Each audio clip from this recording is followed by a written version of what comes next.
نحمدہ و نصلی علی رسول الکریم اما بعد اعوذ باللہ من الشیطان الرجیم بسم اللہ الرحمن الرحیم علم نشرح لک صدرک ووضعنا عنک وزرک الذی انقض ظہرک ورفعنا لک ذکرک فإن مع العسر یسرا ان مع العسر یسرا فَإِذَا فَرَغْتَ فَانْصَبْ وَإِلَىٰ رَبِّكَ فَارْغَب۔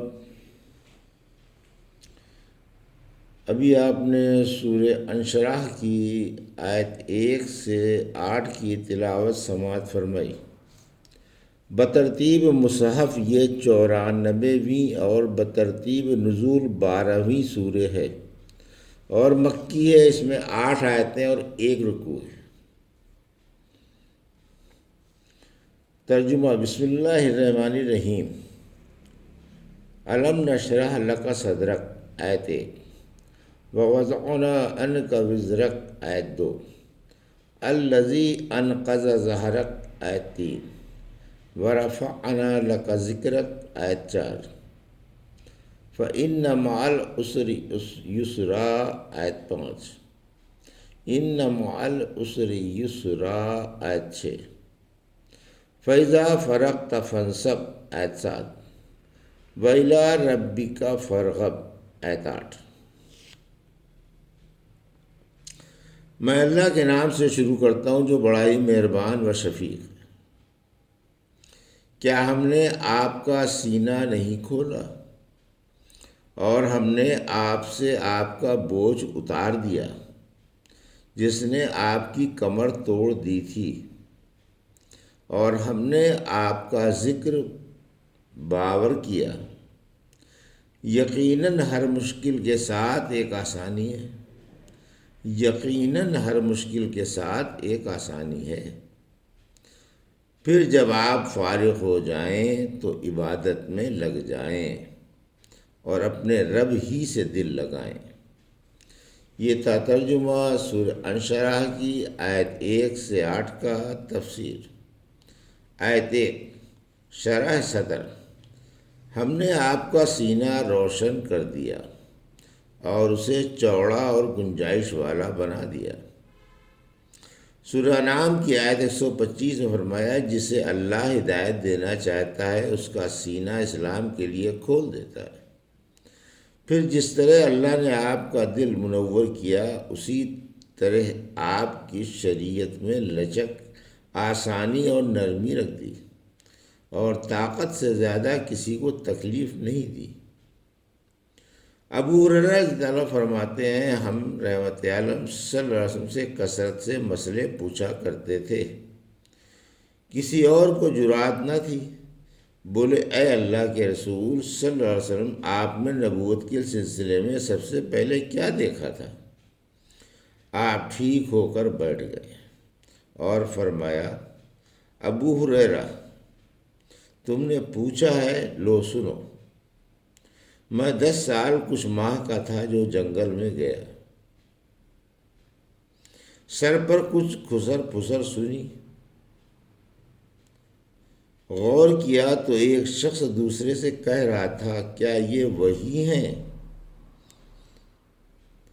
پھر یہ دونوں میرے سامنے آئے، ایسے نورانی چہرے تھے کہ میں نے آج تک نہیں دیکھے۔ ان کے کپڑوں سے خوشبو کی تیز لپٹیں آ رہی تھیں، آج تک میں نے ایسی خوشبو نہیں سونگھی تھی اور نہ ایسے کپڑوں میں کسی کو دیکھا تھا۔ یہ دونوں میرے پاس آئے اور دونوں نے میرا ایک ایک بازو تھام لیا۔ ہاتھ کیا تھے؟ پھول تھے۔ مجھے معلوم بھی نہیں کہ کسی نے میرے بازو تھام رکھے ہیں۔ پھر کہنے لگے انہیں لٹا دو۔ پھر انہوں نے مجھے اس طرح لٹا دیا کہ مجھے محسوس بھی نہیں ہوا۔ پھر بولے اس کا سینہ چیر دو۔ آخر ایک شخص میرے سینے پر آ بیٹھا اور اس نے سینہ چیر دیا، جس سے نہ تو خون نکلا اور نہ مجھے دکھ محسوس ہوا۔ پھر بولے دل سے کینہ، حسد، بغض وغیرہ سب نکال دو۔ چنانچہ اس نے منجمد خون کی طرح کچھ نکال کر پھینک دیا۔ پھر بولے اب اس میں نرمی اور رحم بھر دو۔ پھر دل سے جو کچھ نکالا تھا اس کی جگہ کوئی چاندی جیسی سفید چیز ڈال دی۔ پھر میرے سیدھے پاؤں کا انگوٹھا ہلا کر بولے جاؤ، اللہ آپ کو زندہ اور سلامت رکھے۔ اب جو میں چلا تو میں نے اپنے دل کو ہر چھوٹے پر نرم اور ہر بڑے پر مہربان پایا۔ فرمایا سورہ فتح کی آیت 2 میں، تاکہ اللہ آپ کے اگلے پچھلے گناہ معاف فرما دے، یعنی بار نبوت اٹھانے کے اسباب فراہم فرما دے، یعنی کمر جھکا دی تھی۔ آیت 4 رفع ذکر، جہاں میرا ذکر ہوگا وہاں آپ کا بھی ہوگا۔ مثلاً اذان و تکبیر میں اشہد ان لا الہ الا اللہ کے ساتھ اشہد ان محمد رسول اللہ بھی آتا ہے۔ اللہ نے آپ کا ذکر دنیا اور آخرت میں بلند فرمایا۔ کوئی خطیب اور کلمہ گو ایسا نہیں جو اللہ کی توحید اور محمد صلی اللہ علیہ وسلم کی رسالت کا اقرار نہ کرتا ہو۔ مؤذن اذان میں اور مکبر تکبیر میں توحید کے ساتھ رسالت کی بھی گواہی دیتا ہے۔ ایک حدیث میں ہے، مجھ سے حضرت جبرائیل علیہ السلام نے کہا کہ میرا اور آپ کا رب فرماتا ہے کہ آپ کا ذکر کس طرح بلند کروں؟ میں بولا اللہ ہی بہتر جانتا ہے۔ فرمایا جب میرا ذکر ہوگا تو اس کے ساتھ آپ کا بھی ذکر ہوگا۔ آیت 5 اور 6 ہر سختی کے بعد آسانی ہے، ہر سختی کے بعد نرمی اور ہر دشواری کے بعد آسانی ہے۔ تاکید کے لیے جملہ مقرر لایا گیا۔ انس رضی اللہ عنہ کہتے ہیں رسول اللہ صلی اللہ علیہ وسلم تشریف فرما تھے، آپ کے سامنے ایک چٹان تھی۔ فرمایا اگر سختی اتر کر اس چٹان میں گھس جائے تو آسانی بھی اس میں گھس کر سختی کو باہر نکال دے گی۔ اس پر یہ آیت اتری۔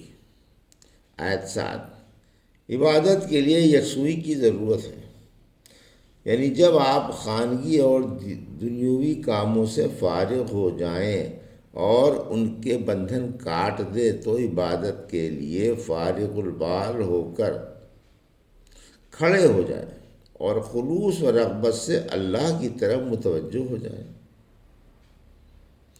حدیث میں ہے جب کھانا سامنے ہو یا زیادہ سے زیادہ یا زور سے قضائے حاجت کا احساس ہو تو نماز نہیں ہوتی۔ اگر تکبیر ہو جائے اور کھانا سامنے ہو تو پہلے اطمینان سے کھا لو۔ ابن مسعود رضی اللہ عنہ کہتے ہیں جب آپ فرائض سے فارغ ہوں تو تہجد کی بھی تکلیف گوارا کر لیں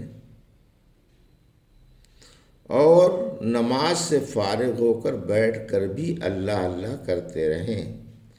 ابن عباس کہتے ہیں جب آپ فارغ ہوں تو دعا کی تکلیف گوارا فرمائیں۔ آیت 8 عبادت خلوص سے کی جائے، عمل خالص اللہ ہی کے لیے کیجیے اور نیت بخیر رکھیے۔ الحمدللہ سورہ انشراح کی تفسیر مکمل ہوئی۔ بارک اللہ لی و لکم فی القرآن ونفعنا ایاکم بآیات الذکر الحکیم۔